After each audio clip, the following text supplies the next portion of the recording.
the questions that you asked earlier today about the what is the meaning of awakening? Actually, the Buddha enlightened or awakens because he wanted to search for the truth, and that's the goal of enlightenment. The goal of awakening is to wake from a dream to reality, is awake from illusions to something real. So the answer is, it's very simple, the truth. And that is the enlightenment of the Buddha about 2,600 years ago. Okay, and today I'd like to share a bit about virtue of the Buddha. So let's see. And today we're gonna talk about this, the 9 virtues of the Buddha, and there are 9 of them. And I'm not sure if you ever heard a chanting.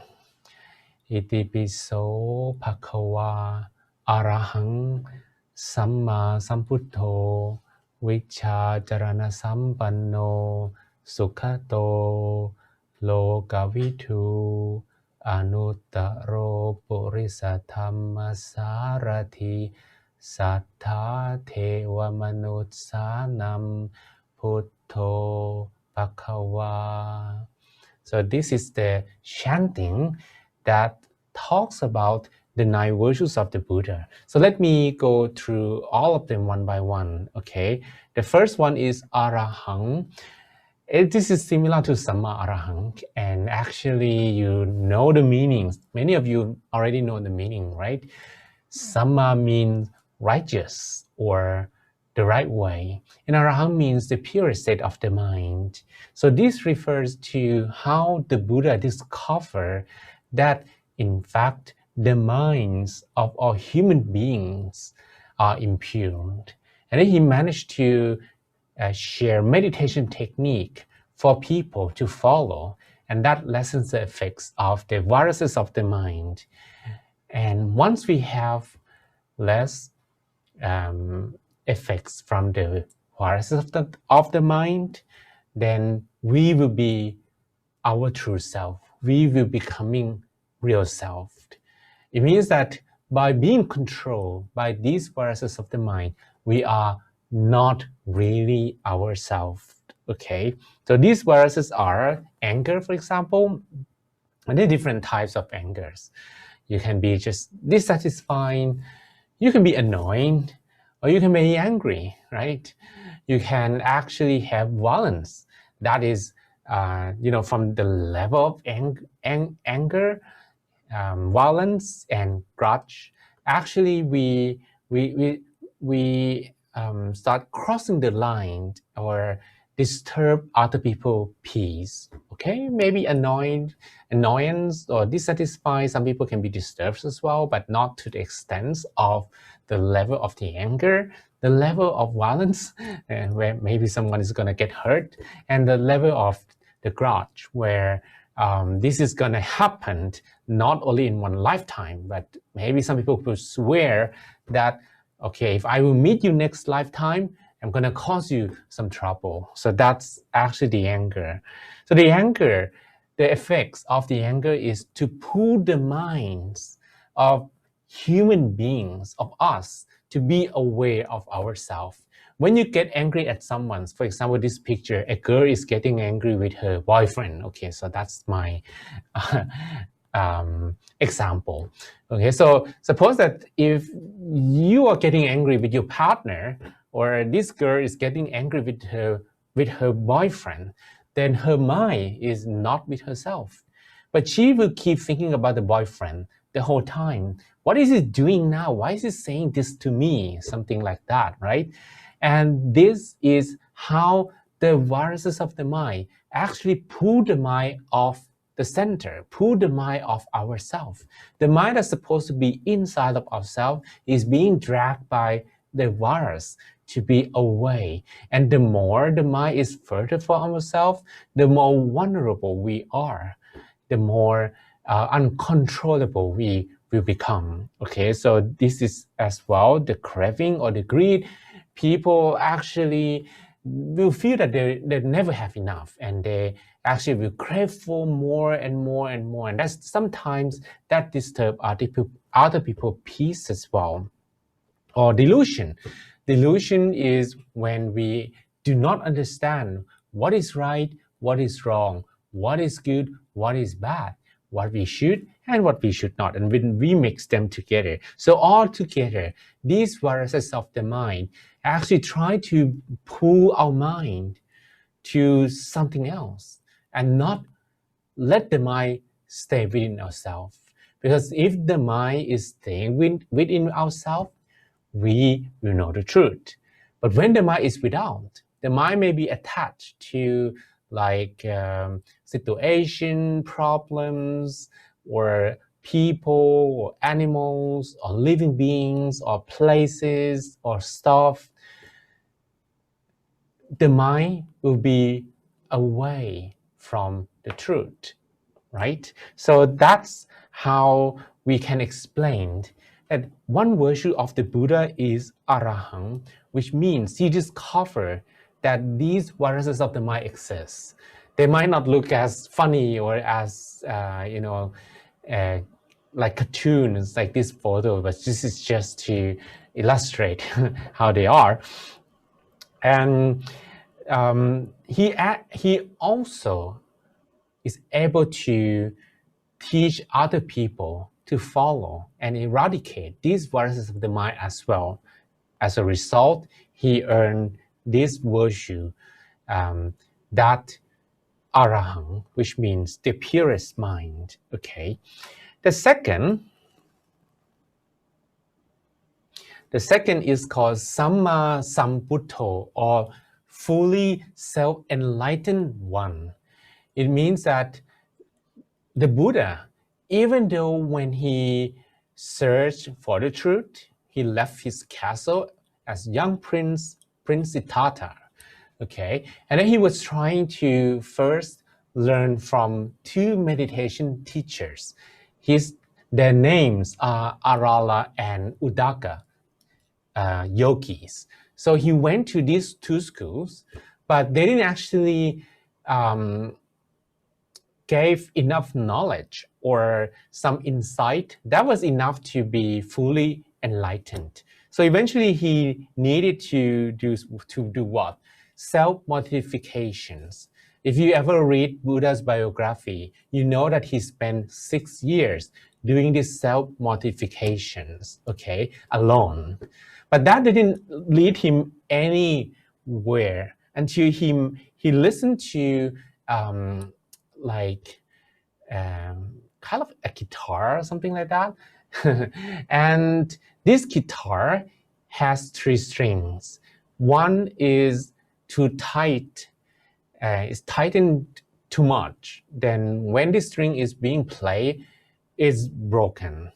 And the second string is too loose, and that doesn't give good sound either. And the third string gives very good sound because it's properly tightened, not too tight, not too loose.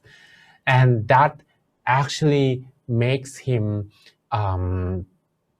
understand the middle way.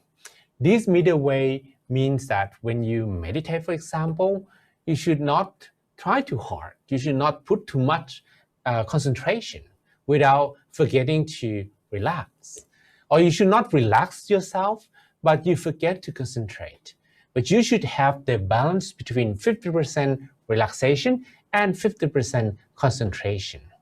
But in the lifestyle, there is also explanation that before the Buddha, when he was a young prince, he actually lived in a very luxurious lifestyle. Like he had everything, but that didn't lead to enlightenment. And then he tried to torture himself for 6 years. That didn't lead to anywhere. But when he was 7 years old, he was sitting, doing nothing, alone. That gave him the first meditation insight for the first time. So he remembered that he needed to follow what he did when he was 7 years old. And then he tried, and that actually helped him to find the enlightenment by himself, find the middle way, find the Four Noble Truth. Okay. Even that, the 5 caretakers or the Panchavakkis left him so that he had more time alone. And that is when we talk about the Enlightenment Day, which is the Vesak. Okay, this is some pictures from the Enlightenment Day when he started to eat again with Sugato, who came to offer him food, and then he prepared his seat, he prepared to meditate, and then he spent 12 hours doing the meditation. Okay, so as a result, he earned the second virtue here, sammā-sambuddho, or fully self-enlightened one. Okay, then the third one, vijjā-carana-sampanno. Oh, this one is my favorite. Why? Because it's talk about supernatural stuff. I really like it. Okay, what is it about? Vijjā-carana-sampanno is how he developed insight when he was doing his own meditation. When at the full moon night of the 6th lunar calendar, that night he meditated all by himself for 12 hours. The first 4 hours, he attained the first insight. He was able to recall all his past lives, starting from the life before becoming the Buddha, which he was a king called Vetsandan or Vesandara. He actually recalled many more lifetimes than just one. So it was like 100,000, because usually monks who attain enlightenment, just being like enlightened monks, not Buddhas, could recall their past life up to 100,000 once. But the Buddha could recall his past life more than that. It was until he reached uncountable amount of life that he could recall. And then he had one agreement that life is full of ups and downs. So it's better just to escape and quit this cycle of existence. So that's the first insight, the first supernatural power actually, to recall your past lives. Think about yourself. If you were able to study your own mistakes, you will never want to repeat them again, right? But you don't know your past lives. And that's why sometimes you feel like you're repeating some mistakes over and over and over again, right? So being able to recall one's past lives is a part of pursuing that enlightenment. Okay, so you need to learn more about yourself. That's the first truth, the truth about yourself. And the second, not only yourself, but you are able to recall lives and understand lives of all beings. Just by looking at someone, you know what are their past lives and why are they here, why they have this sickness, and what is going to be their destiny, something like that. So this is the second insight that was obtained after 8 hours have passed on that full moon Vesak night. And then after all 12 hours have passed, then he attained the third insight into the eliminations of the mental defilements that I share with you here, that these three guys actually control humans' minds, but the Buddha managed to find a way to eradicate them. First, you need to keep your mind super still, because when your mind is shakable, when your mind is shaking, you can't see these guys. It's like if you want to take good photos, you need to make sure that your hands are not shaking. If your hands are shaking, you don't take good photos. You can't capture these guys. So that's how he managed to learn about how to eradicate these mental defilements. And along the way, after he gained these three powers, he also obtained 8 more powers. So this is the fun part. Meditators that actually attain something close to this enlightenment will inherit some of these powers as well, like reading people's mind. For example, me, myself, I have direct experience just by speaking to Longpo Dhammachayo, for example. He knew what I was thinking about. So I had to, okay, today I'm going to speak to him. I need to keep my mind blank. I can't think of anything inappropriately. So I was very conscious. I had to be very present. Otherwise, when my mind wanders, he would say something that, okay, he knows. That is like the fifth one, mind reading. But there are more, like insight knowledge. So when you look at something, you know the truth of it. You actually scan. It's like you become a Google. You become a search engine. So you are able to analyze and understand the nature of that thing. So this picture is like a lady. But to the eyes of monks, when you see a lady, probably you say that, oh, that's boring, or that's probably not fun, right? But you can scan and see when she was young, and now she's getting older, and now she's gonna maybe one day die or have some sickness. So you're not gonna attach to her, or you're not gonna develop like any romantic feeling, because you know that one day every person is going to die, every person is going to age. So how she looks today might not necessarily become the same in 10 years from now. So that's what we call insight knowledge. And mind-made body cloning, well, you can multiply yourself, and you know, like from just one person, then you multiply into hundreds of them or something like that, or uncountable amount, I don't know. Yeah, that's what we call mind-made body cloning. Okay. And then we have as well supernatural power. Mind-made body cloning in Pali version is called manomayithi. And the supernatural power, this one is called itiviti, which means you are able to, you know, go anywhere, teleport yourself, or fly in the sky, or something like that. So, and divine eyes, divine ears mean you be able to hear something from far away. So there's no secret, according to you know, like the minds of the good meditators. Mind readings, knowing past lives is similar to something we talked about before. Divine ears, not only you hear, but you also see something that the eyes of normal people cannot see. And the eradications of mental defilement is similar to the 3 powers that we talked about earlier. Okay, so these are the powers. As that's why when we talk about this one here, vijjā means superpower, vijjā, carana, which means appropriate or proper behaviors, sampanno. Okay, so the one with insight, with supernatural powers, and with appropriate behaviors that can be a role model for anyone to follow. So that is the meaning of vijjā-carana-sampanno, and there's only one.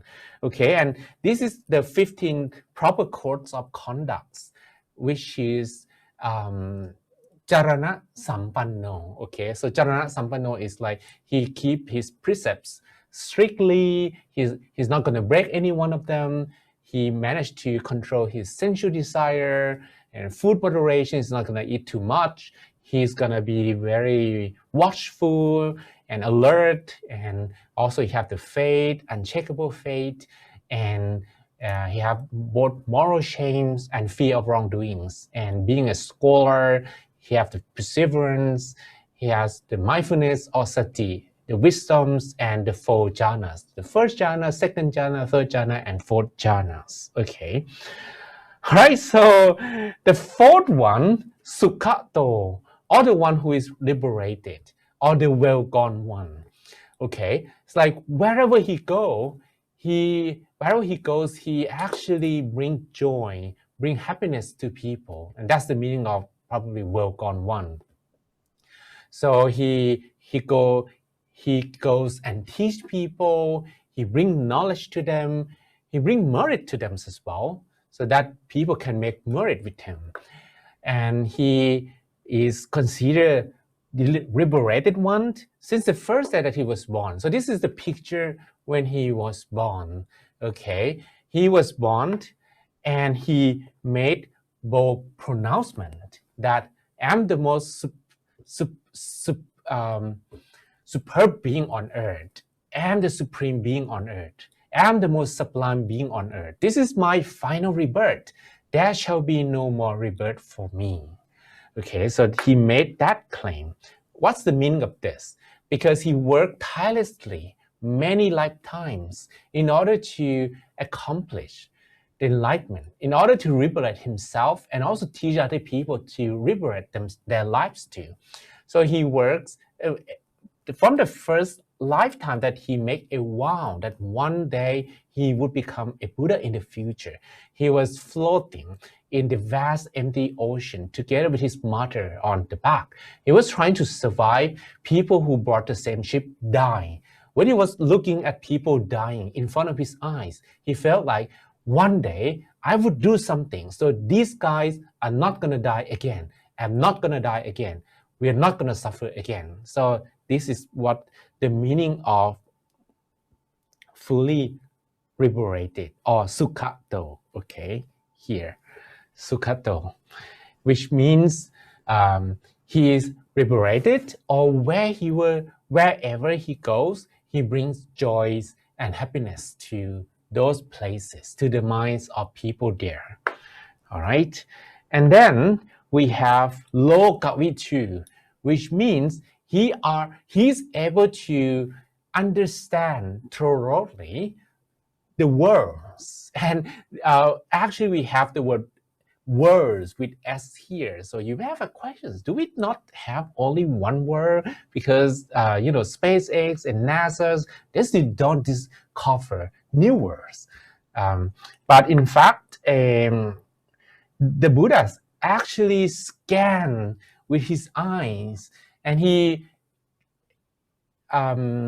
described how a galaxy would look like in Tripitaka, or the Buddhist scripture, that we're supposed to be on the south of the galaxy. So yeah, and this is actually according to the NASA maps as well, that we are somewhere here, okay? And then he said that there are 3 other planets as well, here, here, and here.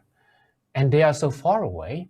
And if you probably use the present technology to travel to those planets, they're not planet 9, but they're too far away. You can't go to those planets with human beings with present technology. Okay, so he actually made this 2,600 years ago. So that's the meaning of those who understand the words. And that's not only one word, it's that multiple words.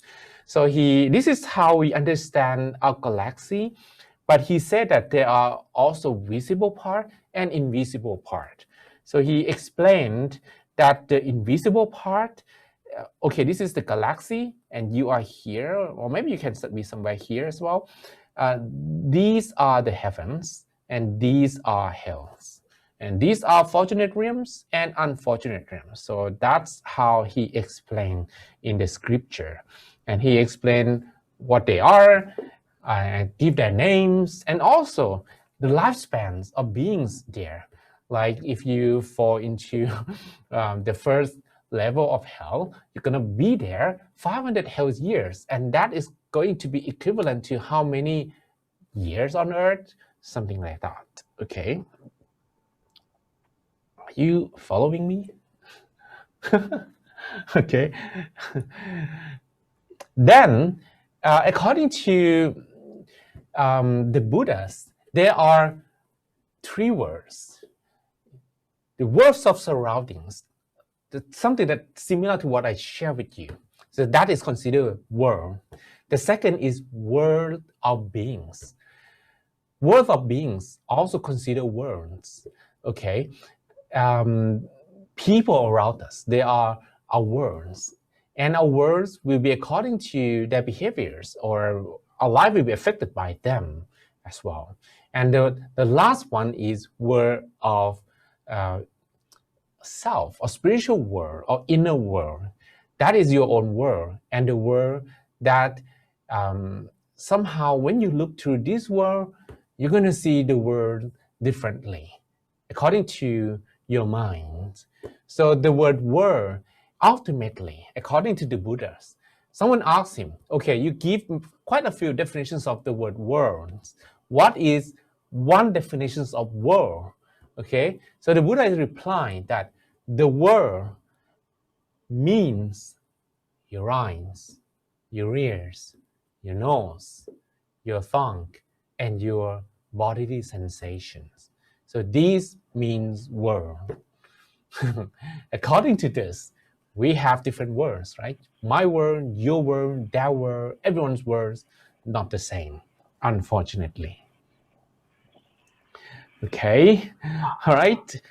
And then we have the sixth one, Anuttaro purisa-damma-sārathi, incomparable trainer. So he is able to train anyone that he meets and make them understand the Dharma.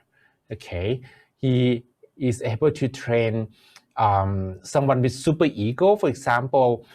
If you remember this picture I shared with you, the five hermits here that was taking care of him when he was still doing the self-mortifications, and then they left him. So one day he went to meet them again because he already become fully self-enlightened, and then he went to teach them. They didn't welcome him. They actually didn't feel like he is capable of teaching them, because he kind of quit the practice or the self-mortifications. So that's how he was not welcomed by these guys. Okay, so when he actually became fully self-enlightened, he went to meet them again, and then they was kind of talking to themselves. Yeah, the Buddha is, Prince Siddhartha is coming. They didn't use the word the Buddha. Prince Siddhartha is coming to us. Should we pay no attention to him because, well, he gave up and now he's coming to us? Maybe he wanted something from us. And then when he was talking to them, he explained that now he has changed, and he's not the one whom they were taking care of anymore. And then he shared with them the first teaching of Dhammacakkappavattana Sutra, and that actually gave the Dharma or the enlightenment to Kondañña, and he became the first Buddhist monk just by listening to the Dharma. So you may have a question. We've been meditating for maybe for months, or maybe from you for years, but we are still yet to reach the same level. Actually, this is half our doing and half his power. So if we manage to be in front of his presence, the Buddha also has a power to, it's like the voice is so captivating in a way that if you listen to the voice, even though your eyes are open, you don't actually have to close your eyes, but your mind goes to the meditation state right away. And that is the incomparable power of being a trainer. And he is able to do the same thing to 1,000 monks, and in their scripture, in some occasions, to 1 million monks, or not monks, to 1 million people at the same time. And well, that's not very easy to explain, not only to people, but to invisible celestial beings as well, who actually come to listen to the Dharma as well. If I would have an hour more, I would explain a little bit about those invisible beings, or we have one word for them. This word is called devas or tevadas in Thai. So this is the word of afterlife, and in the world of afterlife there can be different realms. For example, if you die but you don't actually have enough energy to go to that fortunate realm, a good place, you probably wander on the earth's surface, become ghosts or wandering spirits. So this is also a kind of wandering afterlife in a realm called just being a ghost.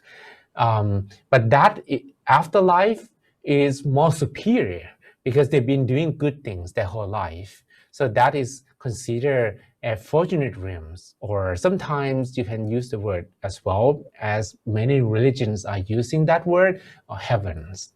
Okay, so he managed to teach not only human beings, but to celestial beings as well. Okay, and the next one, the seventh one, Sattha deva-manussanam. So he became the teachers of human and celestial beings, and he spent his daily schedule in 5 means or 5 ways. First, in the morning, he go for alms, and in the afternoon, he teaches Dharma. In the evening, he gives sermons to the monks, and midnight, then he teaches devas or celestial beings. And when it is near dawn, then he will use his power, use his meditation to see who he's gonna teach the next day, the next morning, the upcoming morning. So that is how he actually earned this title, Sattha deva-manussanam. Okay, and the 8th one, Buddho, or the awakened one. Awakened from what? Awakened from not knowing the truth. So what he discovered, enlightenment, is the discovery of the Four Noble Truths. What are these Four Noble Truths? The first one is life is full of suffering. Okay, you were born into the world that seems to be happy, but then one day you're gonna age. One day you're gonna be very old. One day you can be sick, and one day you're gonna die. So this is the messages that he got when he was searching for something before even going out of the castle. This is the picture of Prince Siddhartha. He actually lived very much in an artificial world. I'm not sure if you ever watched a movie. That movie is called Truman Show. Anyone who ever watched Truman Show before, starred by Jim Carrey? Not at all. So it's not very famous. I thought it was famous, but many years ago, Truman Show. So a guy named Truman lived in an artificial island where webcams, there are webcams everywhere, cameras everywhere. So he was like in a movie show where people around the world was watching him. Everyone else in the island knew that his life is not real except himself. So that's actually, I'm not going to spoil you what's going to happen next. You probably can find that from Netflix, right? Okay. So he likes to get himself out of the castle because all the time he was seeing this.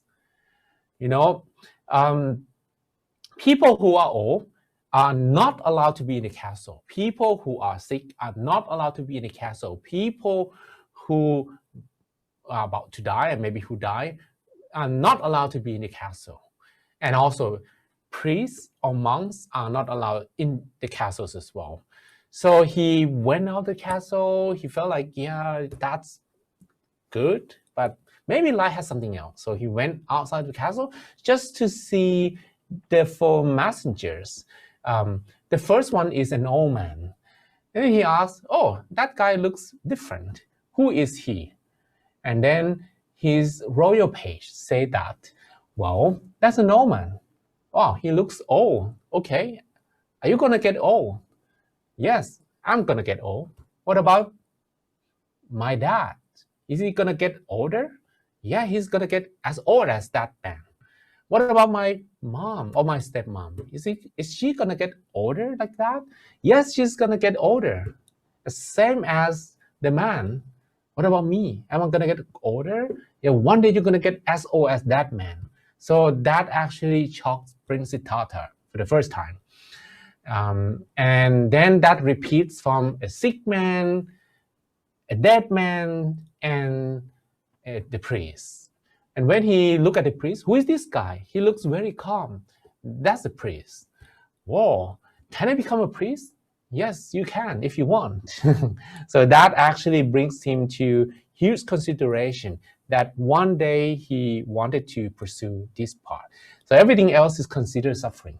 Because if you need to repeat this, like you were born, you get older, then one day you die, and this repeats, and one day we have to face coronavirus again, next life, whoa, that's suffering, right?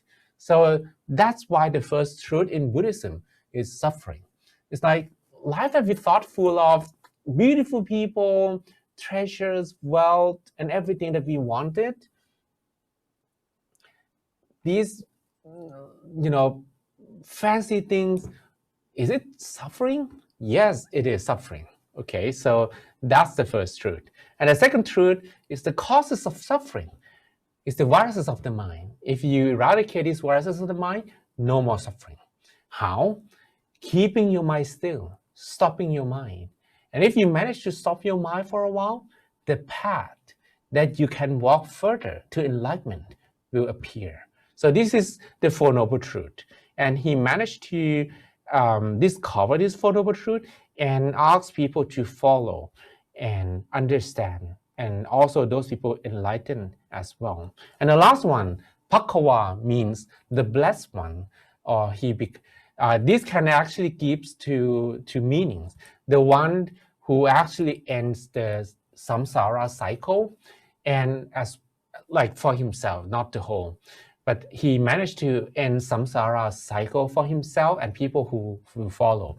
And the best Dhamma teacher as well, like he is able to teach and explain Dhamma like no one else. He is actually able to understand deeply each Dhamma and as well explain the meanings and everything.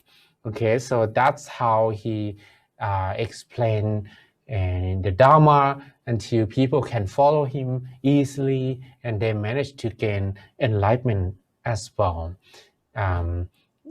So these summarize the 9 virtues of the Buddha, and I hope that you got something from today, because I assume that you already listened to the Buddha's biography and his lifetimes and have some prior knowledge about his life. Maybe if you don't, you probably find that, oh, what he's talking today is out of my understanding, right?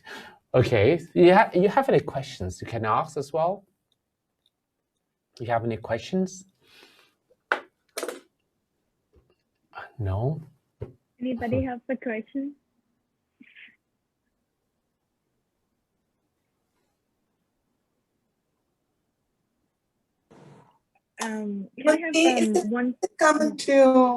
Is it common to get enlightened? How many people do get enlightened? Are there any enlightened people alive today? Yes, there are. And is it easy to do that? I would say it's not going to be too easy and not going to be too difficult. Why? Because actually the path to enlightenment is clearly described, and the steps can also be practiced. But why are not people enlightened?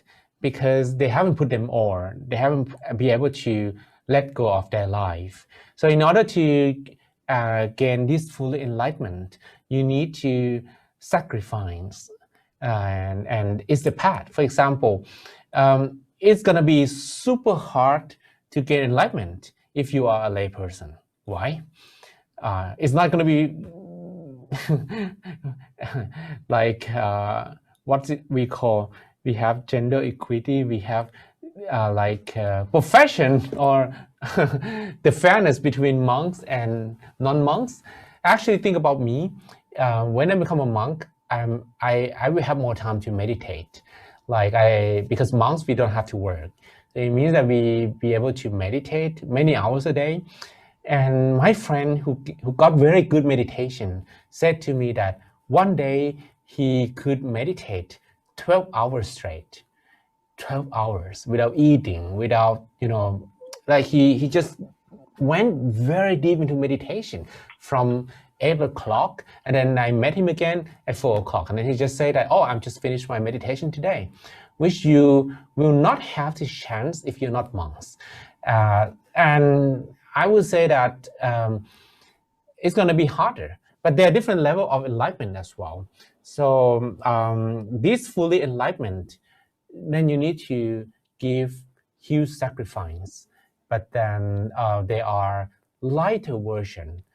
I would say that if you manage to gain some inner bodies from the Dhammakaya methods, then that's going to be very awesome already. You already will gain some supernatural power along the way. Okay. But there are some monks who live in forests and who hide themselves away from societies as well. They are in the borders of Thailand and Laos and Cambodia, where those monks lived many years. I knew some of them who lived more than 100 years. Some of them lived more than 200 years. Some of them lived more than 400 years. You probably feel like, whoa, is that too surreal? Actually, something on the path of enlightenment and spirituality is hard to explain with words or what we normally understand in our real life. Think about ourselves. If I would say to people who were like 200 years ago, see, if we could go back in time, and then we were like 200 years ago, we talk to people. One day, we will have something flying in the sky. Those people will say, you sick, right? Because we are unable to understand anything very well more than 100 years from now. So if something 100 years before and something 100 years later, we will not be able to understand anything. That's the limitations of how we are restricted to understand the truth. The delusions actually block us from understanding the truth. So something that is on spirituality or the path of enlightenment is hard to explain with words, but they do exist. And maybe once you start walking this path, you understand more what it is. We have more questions from Brian on the chat box. The suffering occur because desperately want to attain all these riches and beauty at the cost of our peace. Wanting or not, sometimes I would say that Prince Siddhartha, here this picture, he didn't want this at all. It doesn't mean that he wanted to become, to be indulged in this luxurious life. It was his father doing, because the father was born in a clan. And actually, I saw that we have someone from Sakya here, right? But probably she's not here anymore. Sarina Sakya. So the Buddha was born in Sakya clan. And this Sakya clan used to be a great kingdom, like the mightiest one in ancient India. But somehow they lost their power. So when Suttotana King Suttotana knew that he was going to have his son, Prince Siddhartha. and he summoned like good fortune tellers to tell the fortune, to tell the future of this young prince. And seven Brahmins gave two possibilities. The first one is, if the prince were to pursue secular interests, then he would become an emperor. So he would rule them all. He would bring back the greatness to Sakya and Kapilavastu empire. But then if he were to pursue his spiritual interest, he will become a great religious leader, like he become a Buddha. So, but there is one Brahmin who gave only one prediction, that no, according to his 30 true characteristics of being a great man, this prince will definitely become the Buddha for sure. So the king was so worried, so worried, because he didn't want his son to be a monk. He wanted his son to be an emperor. That sounds great, right? According to your father. Well, your son is going to be the emperor. Your son is going to be a monk. Then the Prince who told him, I started to make the artificial world. For example, he started, okay, now let's dig very good luxurious pond for the prince, and now let's organize the best royal wedding for the prince, or let's organize dancers, the best dancers from all countries for the prince. And he didn't even want this. So he even considered having this luxurious life suffering, but he didn't actually understand that at that moment. So this means that he didn't ask for them. He didn't demand them, but then he still had the suffering because he is unable to live a simple life. Okay, but of course, if you desperately want to have this richness or the beauty or all these pleasures, you're gonna suffer for sure because your mind is without yourself.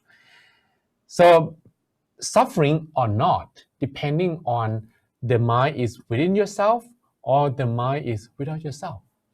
But if you live in this environment, your mind is going to be without yourself for sure. You can't actually keep your mind within yourself.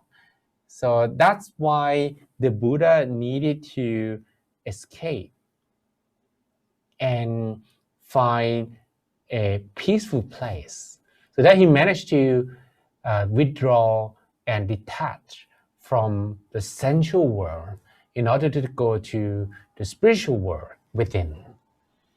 Okay. Thank you so much. That was a really great answer. Thank you. That makes sense. Wow. What's I can say? So do you think that like if we like, no matter like whether you're born rich, poor, or like in the middle, yeah, like you're always susceptible to suffering. But if you have meaning in your life, yeah, you can make the best out of any situation as long as you maintain like, as long as you follow the teachings of the Buddha. As long as you understand your life goal first, and then you actually are able to be very committed to it. But there are different levels of the life goal. There are 3 levels. First is the world level, which means that you become successful in your life, your career, and you get the best of your life on earth. And the second is the afterlife goal, or the sky level. In this way, that we also have in mind that if our life doesn't end when we die, then if there is afterlife, we should also consider having a good afterlife, because that is how we plan our destiny, our future, right? Of course, the third one is the space level, in a way that you actually know that ultimately life is gonna go somewhere, and you are aware of that. But in order to jump from the world level to the sky level to the space level, you need to be super prepared. So you need to understand and maybe take a look or study first what you need to do to prepare yourself for that journey. It's going to be a very long journey. And this long journey you can also follow some examples of the Buddha's teachings so that you prepare yourself. He explained quite nicely how we prepare ourselves if we were to have a very long journey to something that we don't understand today. It's like Christopher Columbus, for example. You're going to be in the middle of nowhere in the ocean until one day you just see a land and you say, okay, now you come to America.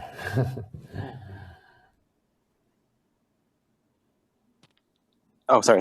I meant to say Christopher Columbus makes me sad, but yeah, thank you so much for your answer. Can I ask one last question? Yeah, sure. Say if you wanted to change the world, right?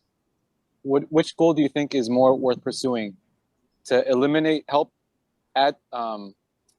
eliminate suffering, or to add more beauty to it? Like, what do you think? Which goal is better? I would say that if you wanted to change the world, then you need to come back to these definitions of the word world. Okay. We have here 3 definitions of the word world. Where is it? Here. Okay. We have the worlds of surroundings, the worlds of beings, and the inner world.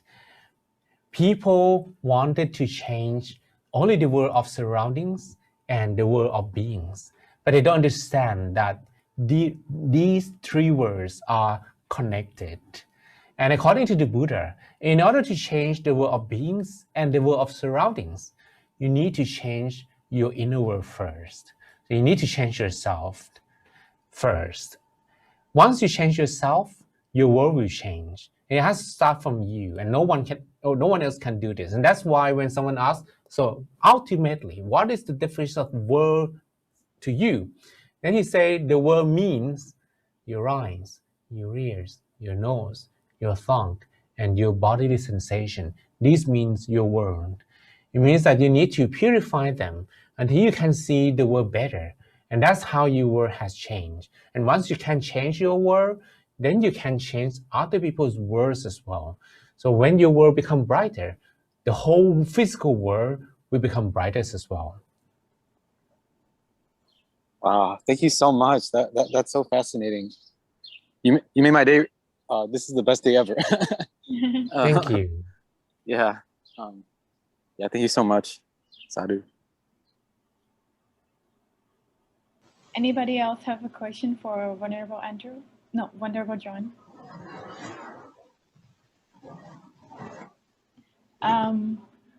For me, I have one more quick question. Yeah. It might, I don't want to consume too much time, so you could just say yes or no. So I do wonder that since you mentioned that we are not alone in the galaxy and we have the other 3 world that exists in the galaxy. So I wonder if there in the past or in the present time have any Buddha exist in other world other than our world. Yes, there are. Presently, there are Buddhas in other galaxies, but there can be only one Buddha in one galaxy only. But according to Tripitaka, there was a monk. His name is Mokkallana. He was the best in having supernatural power. So an ability to fly, or maybe to show his supernatural power is second to only to Buddha himself. So one day he started to fly, and then he went outside of the world, and then he started to see the world further away, like become very small, probably like astronaut that you see the world as a dot, something like that. And then he started to travel until he could not see the world anymore, and he got lost in space. He actually didn't know where to come back. But somehow he managed to arrive in a different planet and not in this galaxy. probably other galaxy. Like, okay, I'm sorry to say that this is so, you know, against the law of physics. What I can say, one thing, okay, is if you have that supernatural power, then you can be faster than the speed of light. That is actually going to make many scientists crazy. I'm sorry to do that. I'm also a scientist, but you know, that's how we can be crazy. Then he arrived a different galaxy, a different planet with the Buddha. And then he actually looked at the Buddha. Oh, you look so huge. Your body size is much larger than me. Because before, the Buddha's size is a little bit larger than him. But this Buddha, like he thought that, okay, maybe the Buddha used his power and now his body is bigger, something like that. Whoa, now today your body is so large. And the Buddha say, I'm not your Buddha. You come to a different world. I'm sorry, I'm not your Buddha. You want to come back? I show you how. And he started to actually kind of give a light. And this light goes straight to this world. And the Buddha of this world also uses his power to give a guiding light that goes to meet in the middle. So Mokkhalana went together with that guiding light, and then he safely back in this world.